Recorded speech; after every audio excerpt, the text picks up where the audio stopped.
Assalamualaikum warahmatullahi wabarakatuh. Kami dari kelompok program studi informatika akan mempresentasikan bagaimana menjaga keamanan nasional Indonesia dengan menghadapi ancaman siber.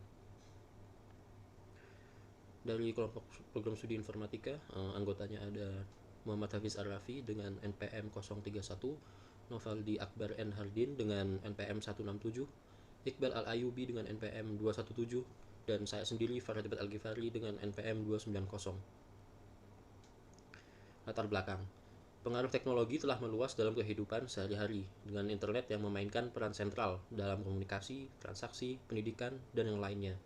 Namun, transformasi teknologi ini juga membawa tantangan keamanan terutama di risiko serangan siber. Di Indonesia, serangan siber menjadi perhatian yang sangat signifikan yang mengarah pada pencurian data pribadi dan ini menimbulkan bahaya bagi keamanan siber nasional. Konsep keamanan nasional karena perkembangan teknologi dan zaman telah berkembang melampaui aspek militer tradisional dan sekarang mencakup faktor-faktor non-militer seperti ekonomi, politik, masyarakat, budaya, dan serangan siber. Pengaruh perubahan ini telah membuat masalah keamanan pribadi, keamanan menjadi lebih kompleks dengan ancaman hibrida, maksudnya gabungan dari faktor-faktor yang tadi telah disebutkan yang muncul sebagai akibatnya. Assalamualaikum warahmatullahi wabarakatuh. Selanjutnya terkait dengan permasalahan pada penggunaan suatu teknologi. Nah, dengan adanya teknologi itu tidak selamanya memberikan dampak yang baik bagi kebanyakan orang. Adapun dampak buruk yang dapat muncul dari penggunaan teknologi itu sendiri, seperti halnya kebocoran data pada sebuah sistem. Hal ini akan berakibat fatal jika data yang sifatnya privasi digunakan untuk hal-hal yang negatif. Nah, Indonesia sendiri menjadi target dari kebanyakan serangan cyber di luar sana.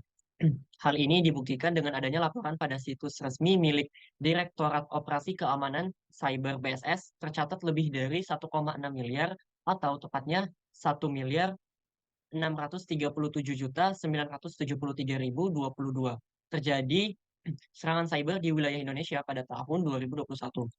Nah, adapun beberapa contoh serangan cyber yang pernah terjadi, yang salah satunya itu adalah paket spoofing. Nah, paket spoofing ini penipuan yang mengatasnamakan perusahaan atau organisasi tertentu, seperti misalnya dari penyedia layanan bank ataupun yang lainnya.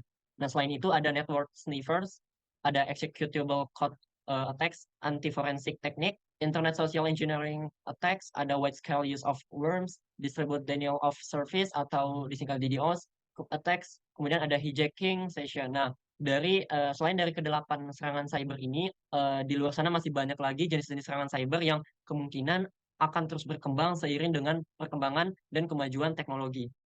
Perkenalkan, nama saya Muhammad Hafiz Raffi. Saya akan melanjutkan penjelasan teman saya tadi. Untuk bab solusi permasalahan, di sini kami merangkum menjadi 6 bagian.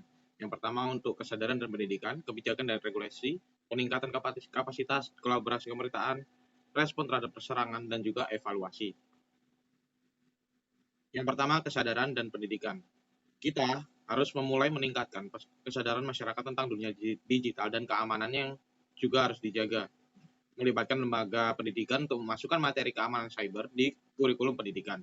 Yang ketiga yaitu memberikan pelatihan tentang keamanan cyber kepada semua lapisan masyarakat agar semua lapisan masyarakat tersebut paham dengan apa sih itu keamanan atau keamanan cyber.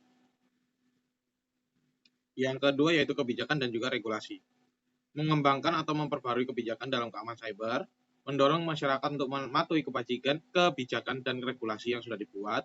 Terakhir yaitu mendorong pemerintah agar dan lembaga lainnya untuk berkolaborasi agar keamanan cyber negara maupun swasta bisa dijamin keamanannya. Yang ketiga yaitu peningkatan kapasitas.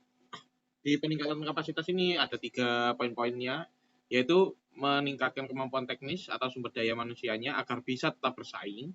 Yang kedua, meningkatkan pusat keamanan cyber agar bisa mencegah atau mengatasi serangan cyber secara real time. Yang terakhir yaitu mendorong dan mendukung riset pengembangan keamanan cyber. Terus untuk yang keempat yaitu kolaborasi dan kemitraan. Di sini dibagi menjadi 2 poin, yaitu pemerintah dapat membangun kerjasama antar negara untuk memerangi kejahatan cyber. Ini ada kesalahan pada PPT-nya. Terus yang kedua yaitu membangun relasi dengan sektor swasta untuk mengamankan jaringan komunikasi di negara Indonesia. Terus untuk yang kelima, respon terhadap serangan, yaitu untuk solusinya yaitu mengembangkan rencana untuk merespon ancaman atau serangan cyber, mencakup langkah-langkah tindakan hingga pemulihan sistem setelah penyerangan. Terus yang kedua yaitu membentuk tim cepat tanggap serangan cyber yang siap bekerja dengan otoritas terkait.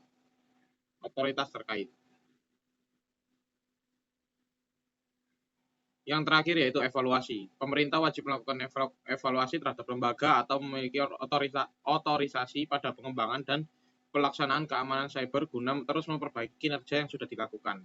Jadi di sini tidak lepas dari yang saya jelaskan, tidak lepas dari mau entah itu pemerintah ataupun masyarakat, kita semua harus berperan untuk memunculkan solusi dari permasalahan kejahatan cyber. Terima kasih. Akan dilanjutkan kesimpulan oleh teman saya. Assalamualaikum warahmatullahi wabarakatuh. Perkenalkan, nama saya Novaldi Akbar Energi dengan NPM 167 dari kelompok bela negara kelas G105. Di sini saya akan menjelaskan tentang kesimpulan pada materi-materi yang telah disampaikan teman-teman saya sebelumnya. Ancaman keamanan yang terjadi pada era ini tidak hanya ancaman militer, tetapi juga ancaman non-militer. Salah satu contoh ancaman non-militer adalah serangan siber. Serangan siber atau cyber attack adalah upaya ilegal atau merusak yang dilakukan secara daring online terhadap sistem komputer, jaringan perangkat, atau data dengan tujuan merusak, mencuri informasi, atau mengganggu operasional. Penanganan yang dapat dilakukan agar dapat menekan angka terjadinya serangan siber pada satu negara yaitu yang pertama adalah kebijakan dan regulasi, pengembangan kebijakan keamanan siber yang ketat. Yang kedua adalah pendidikan dan pelatihan, meningkatkan kesadaran keamanan siber di kalangan masyarakat dan bisnis. Yang ketiga, kolaborasi publik swasta, kerjasama antara pemerintah dan sektor swasta dalam mengatasi ancaman siber. Yang keempat yaitu Pusat Keamanan Siber Nasional, koordinasi respons terhadap serangan siber. Yang kelima adalah penegakan hukum, tindakan hukum terhadap pelaku serangan. Sekian penjelasan dari saya. Wassalamualaikum warahmatullahi wabarakatuh.